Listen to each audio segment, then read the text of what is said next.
apabila ia memandang dirinya dalam keragaman makhluk, memandang keesaan dirinya dalam ragamnya ciptaannya, disebut rububiyah. Disebut apa? Apabila tuan-tuan mengatakan asyhadu an la ilaha illallah, atau tuan-tuan zikir la ilaha illallah, siapakah yang menggerakkan kita baca la ilaha illallah? Allah. Kita mengatakan Allahumma a'inni ala dzikrika, ya Allah, bantu lisanku, kuatkan qalbuku untuk menahan rahasia kalimah la ilaha illallah. Jika Allah tak bantu, kita tidak sanggup baca la ilaha illallah.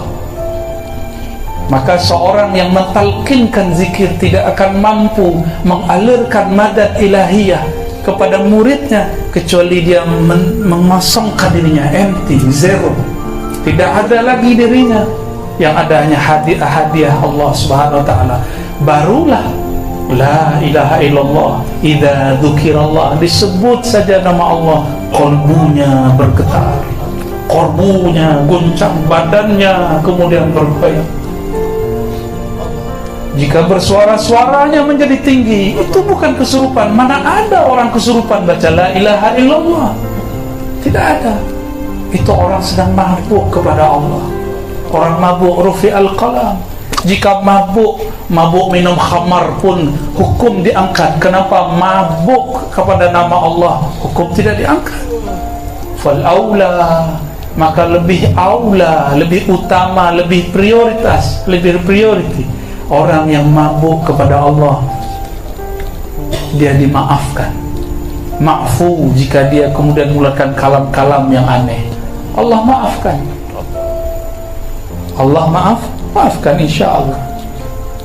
Tapi saya berdoa semoga Allah jaga lisan saya untuk tidak terjebak, terjatuh, tergelincir kepada syatahat-syatahat. Amin ya rabbal alamin. Begitu juga guru-guru kita semua. Amin. Amin Allahumma amin. Apabila kita baca nama Allah la ilaha illallah, itu Allah berbicara, bersaksi melalui rububiyahnya. Dialah Rabb, kita ini marbub. Dialah pencipta, kita yang dicipta. Inilah rahasia daripada hizib Imam Nawawi, ya, hasbiyar Rabb, ya, minal marbubin. Cukuplah Allah ar-Rabb. Ini tauhid rububiyahnya ulama-ulama wali Allah. Daripada semua marbubin, semua yang dirububiyahkan. Nah, panas pala. Dadanya panas. Harus saya ulur-ulur ya. Kalau tidak saya pun bisa nangis. Ya, harus ulur-ulur sebentar. Al-madad ya Rabb, al-madad ya Rabb. Wa sirri itlaqil ahadiyah. Nabi Muhammad itu disebut sir, rahasia. Rahasia tadi kita sudah urai. Apakah dia dibuka di mana-mana, di sembarang tempat, atau dia dijaga? Dia dijaga di tempat yang paling aman. Inilah sir itlaqil ahadiyah, kemutlakan ahadnya Allah Ta'ala, yang dapat memahami hakikat Allah itu Allahu Ahad hanya Nabi Muhammad SAW. Maka sehebat apapun zikir puan-puan, tuan-tuan, ya, syekh-syekh, habaib, tidak akan dapat sampai wusul kecuali bersolawat walaupun barang sekali. Maka as-salawat itu bukan hanya mustahab, mandub, sunnah. Salawat itu wajib, karena salawat telah ada sebelum kita ada. Salawat sudah ada sebelum salat kita ada. Innallaha malaikatahu yusalluna 'alan nabi. Allah dengan qadimnya, azalinya bersalawat kepada Nabi. Waktu itu nama Muhammad belumlah zuhur, masih disimpan dalam kumun Ahmadiyah. dalam kanz Ahmadi, dalam rahasia benteng Allah yang disebut Ahmad. Masih disimpan, masih disimpan. Dulu belum ada Muhammad bin Abdullah ya, di zaman qadim yang tadi disyarah, diurai oleh sahabat saya, kana ya, yang menunjukkan dahulu, madhi.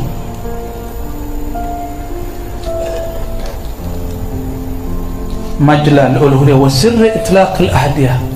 Maka siapa saja wali, dia hanya wusul dengan Sayyidina Ahmad, Sayyidina Muhammad.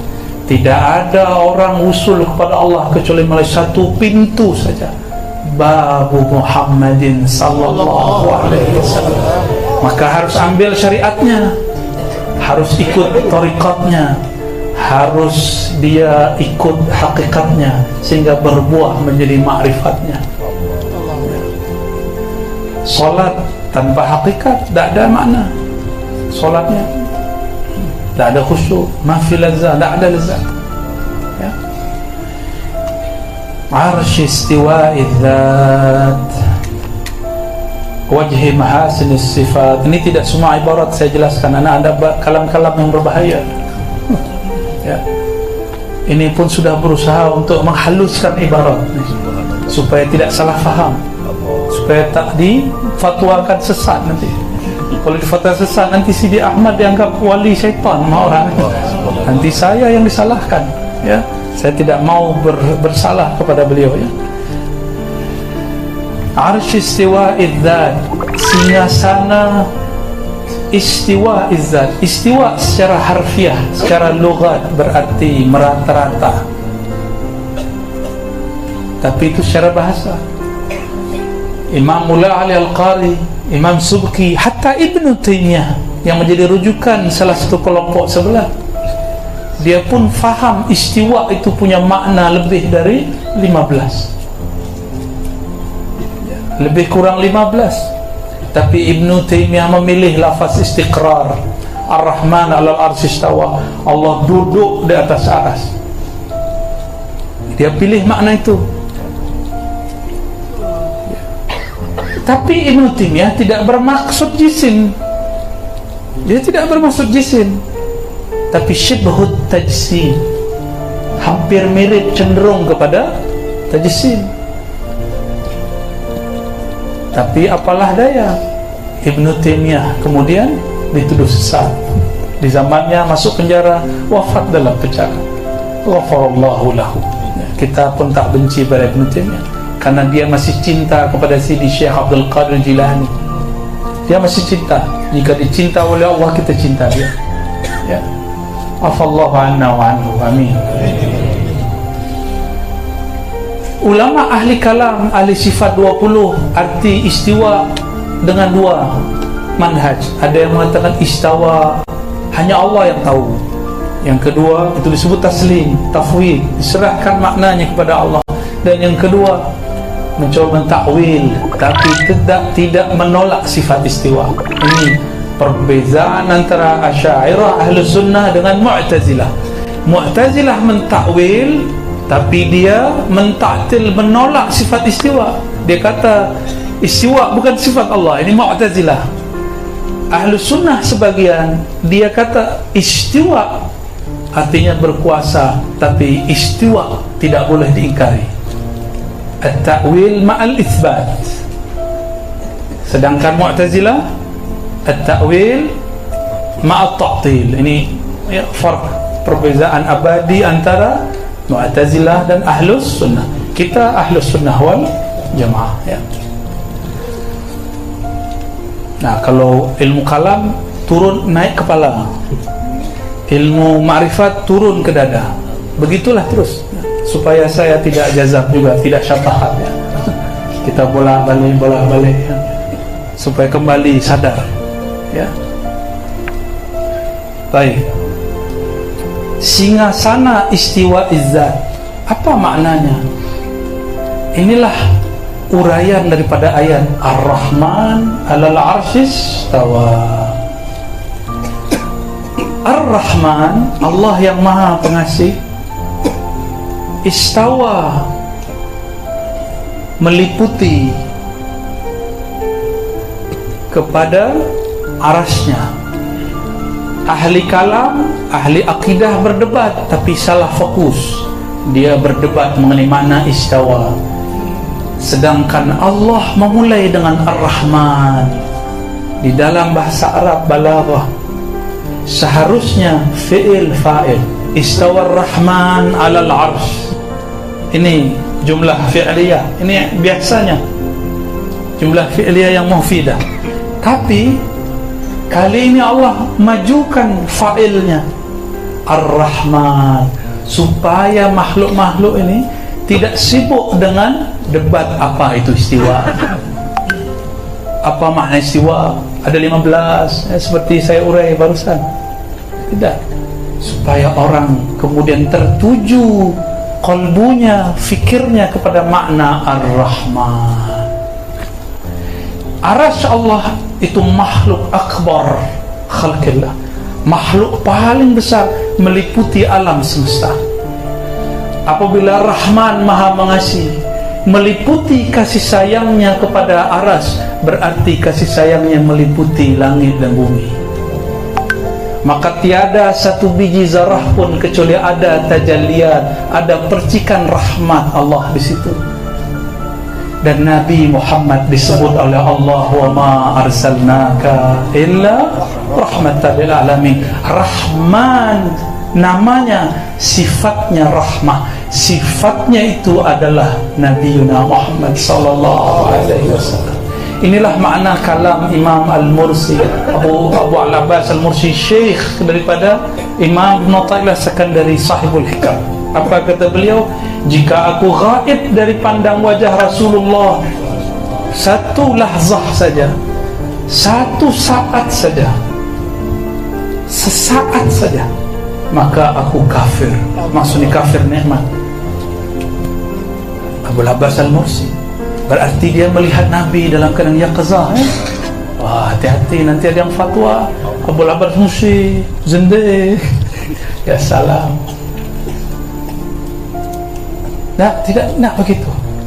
Yang dipandang oleh Sayyidina Abu Al-Abbas Al-Mursi adalah rahmah.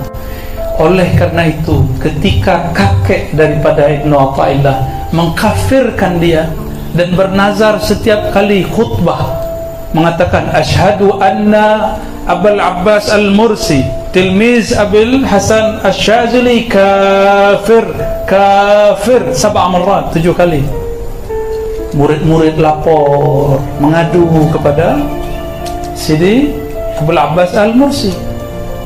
Apa kata beliau? Tahu, biarkan dia. Saya berdoa semoga nanti dari sulbinya lahir yang akan mewarisi ilmu saya.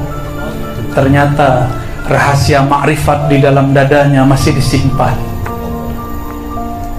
nanti dibagi-bagi. Salah satu murid yang dapat pewarisnya adalah Sidi Ahmad ibn Athaillah. Kenapa Idris belakangan? Ya, nanti belakang sama, itu pewaris juga. Tapi ini masa tahun Ibn Athaillah wafat 709 Hijriah, sedangkan Sidi Ahmad lebih belakangan lagi. Ya, ma'rifatnya lebih banyak lagi Sidi Ahmad bin Idris. Apa yang terjadi?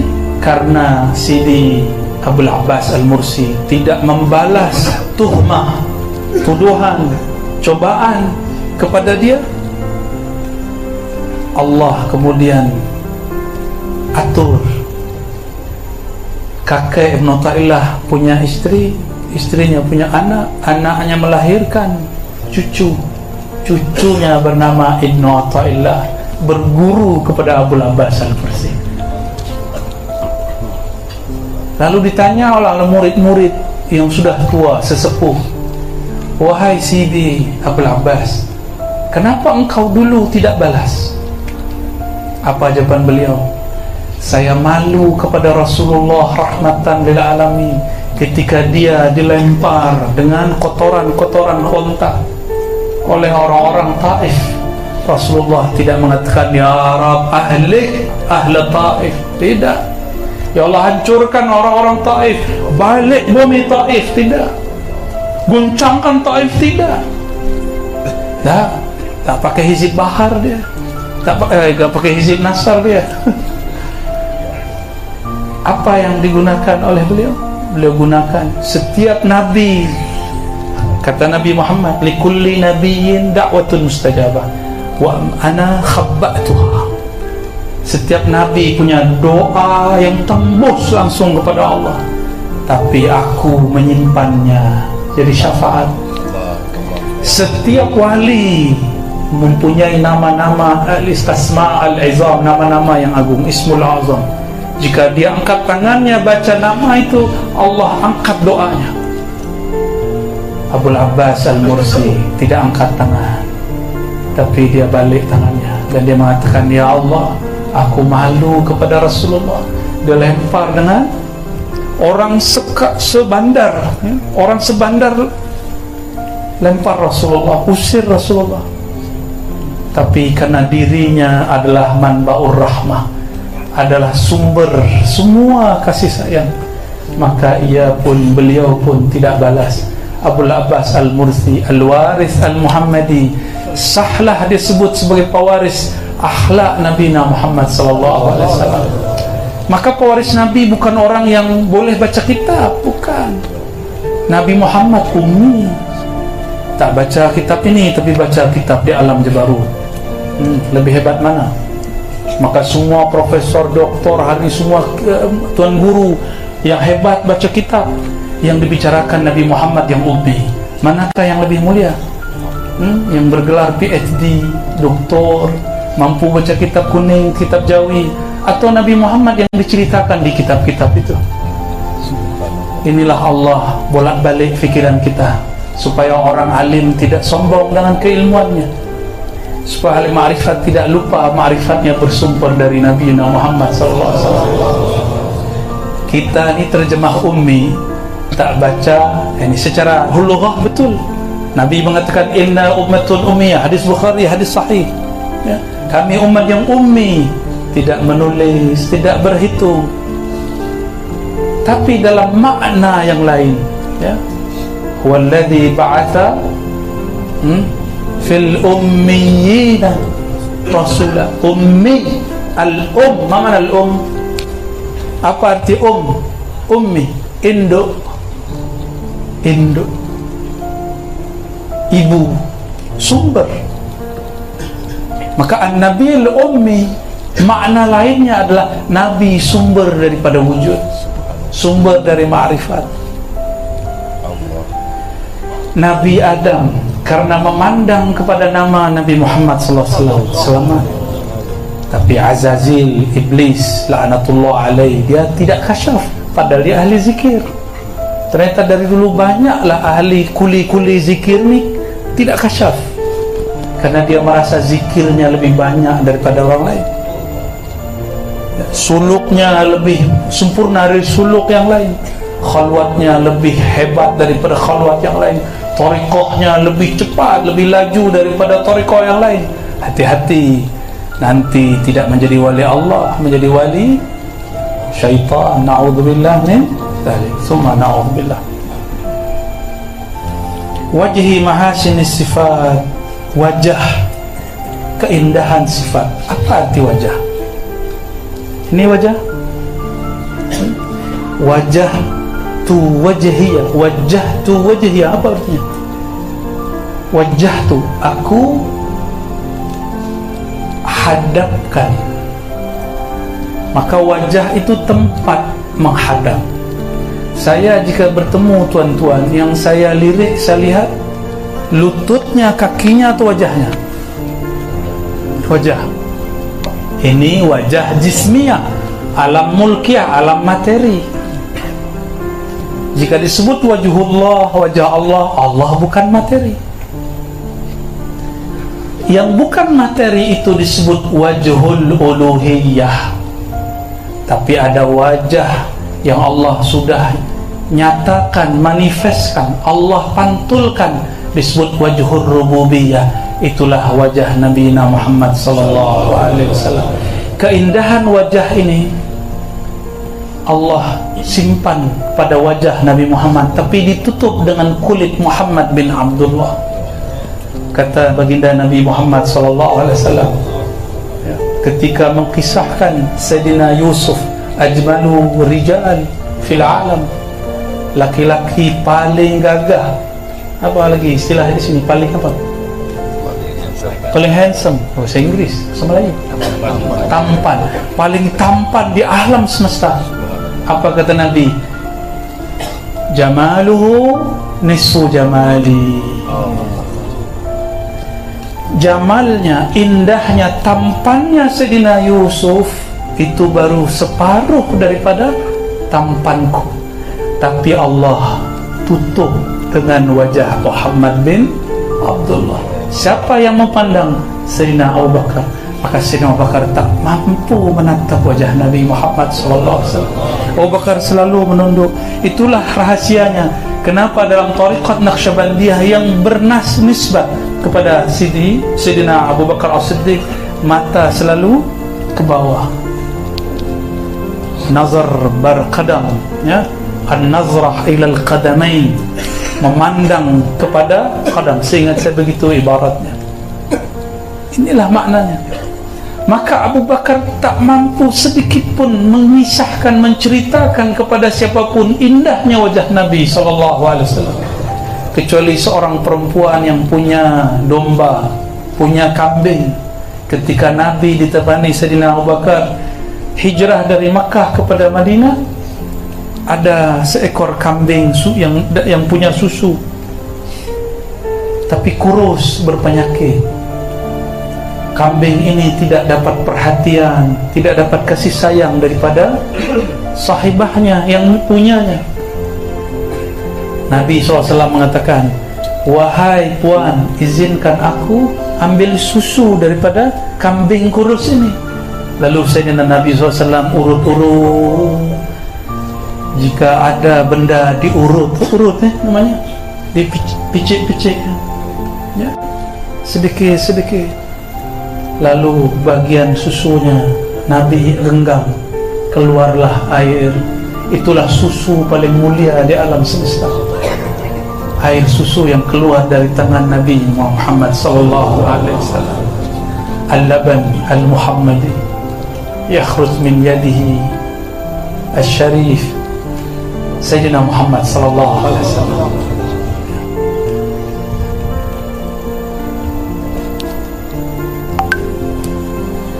Allahumma salli wa sallim alaihi wa sallam. Si perempuan melihat, siapa ini orang ini yang tangannya penuh keberkahan, sentuhannya mengalirkan keberkahan, mengalirkan madad, mengalirkan barakah wa rahmah. Perempuan ini lirik wajah Nabi Muhammad. Dia tidak tahu kalau itu Nabi Muhammad, ya. Maka apabila kita baca sekarang semua kitab sirah Nabi, yang paling lengkap bercerita tentang wajah Nabi itulah perempuan. Itulah namanya yang disebut-sebut dalam kitab-kitab sirah, ya. Namanya nanti tanya kepada guru-guru kita, ya, Ummu Ma'bad. Itu Masya Allah, hanya dia yang berani, karena dia tidak tahu. Sayyidina Umar hanya separuh lihat, tak berani lagi. Sayyidina Utsman pemalu, Nabi lihat mana, dia lihat mana. Yang hanya berani Sayyidina Ali. Tapi Sayyidina Ali tidak lihat fisik Nabi, karena dia adalah pintunya Rasulullah. Ana madinatul ilmi wa alim babuha. Ini hadis sahih, didhaifkan oleh Albani. Ini hadis sahih, mutawatir, ya. Sudah diisbat, ditakrir oleh Sidi Al-Ghumari, ya. Sudah ditemukan, kumpulkan semuanya, mutawatir. Ana madinatul ilmi, akulah bandar ilmu, akulah kota ilmu, akulah negeri ilmu, gerbangnya Sayyidina Ali. Maka tiada tariqah sufiah hari ini kecuali bersilsilah bersanad kepada Sayyidina Ali karamallahu wajhah. Hatta tariqah Naqsyabandiyah yang punya silsilah kepada Sayyidina Abu Bakar Siddiq pun punya sanad silsilah kepada Sayyidina Ali. Semua tariqah.